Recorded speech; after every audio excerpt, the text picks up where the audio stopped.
Chapter 2, The Conscious Receiver, the book by Michael Singer, Living Untethered, Beyond the Human Predicament. Once you recognize that you're in there, you're going to notice that objects around you tend to distract your consciousness. A neighborhood dog barks, someone walks in the room, you smell the aroma of coffee, and your awareness is drawn to these objects. On a daily basis, you are so distracted by external objects that you rarely remain centered on you, the conscious receiver of these objects. Let's take a moment to examine the real relationship between the conscious receiver and the objects it is distracted by. To look at this scientifically, you're not even looking at the outer objects. Right now, you are not actually looking out at what you see. What's happening is that rays of light are bouncing off the molecules that make up the outer objects.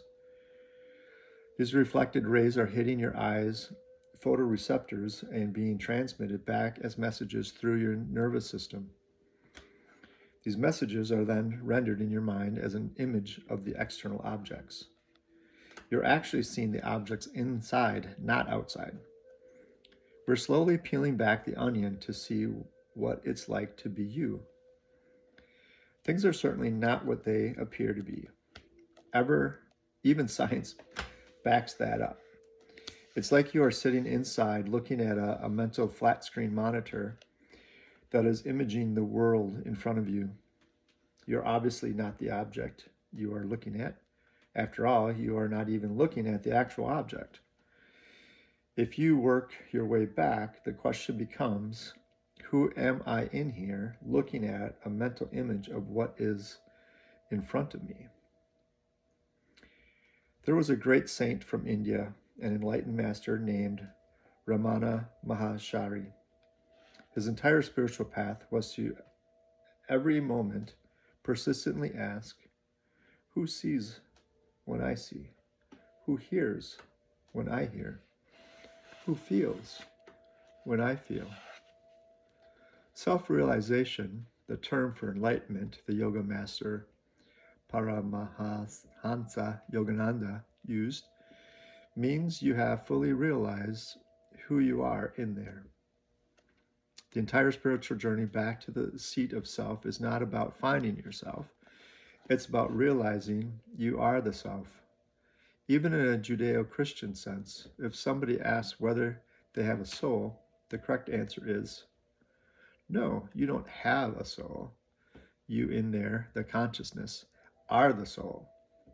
Thus, who are you becomes the quintessential question. You can't free yourself until you understand who it is that's bound. Likewise, you can't understand acceptance until you understand who is resisting. Let's continue our exploration of self.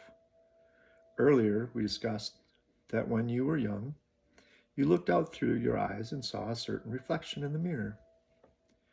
Later in your life, you saw a very different reflection. From that point of view, how old are you? Not how old is your body. How old are you in there who's looking out through those eyes at your body?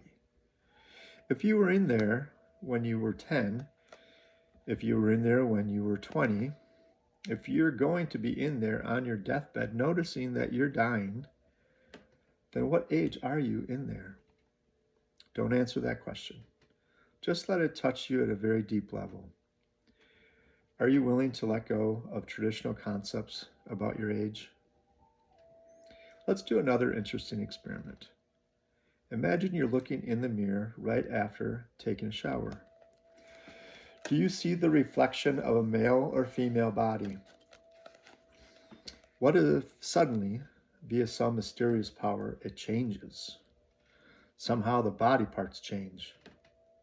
If you were a male, you're now looking at a female. If you were female, you're now looking at a male. Would it still be the same you in there looking at that body? Would it still be the same consciousness that has always looked out through those eyes, now seeing a very different body? You would probably be saying, what happened? What's going on here? Nevertheless, it would be the same you having the entire experience. So what gender are you in there? You in there, who has no body parts, can't have a gender. All you can have is awareness that when you look out through your eyes, the body you're looking at has a certain form and shape. That form and shape might be male or female, but you who notices are neither. The question remains, who are you? The awareness that intuitively knows you're in there. Your body has an age and your body has a gender, but those concepts are irrelevant to the one who notices the body. If you look at a tall 100-year-old vase, does that make you tall and 100 years old? The same is true of race. Your skin may be a certain color, but the consciousness that notices this has no color at all.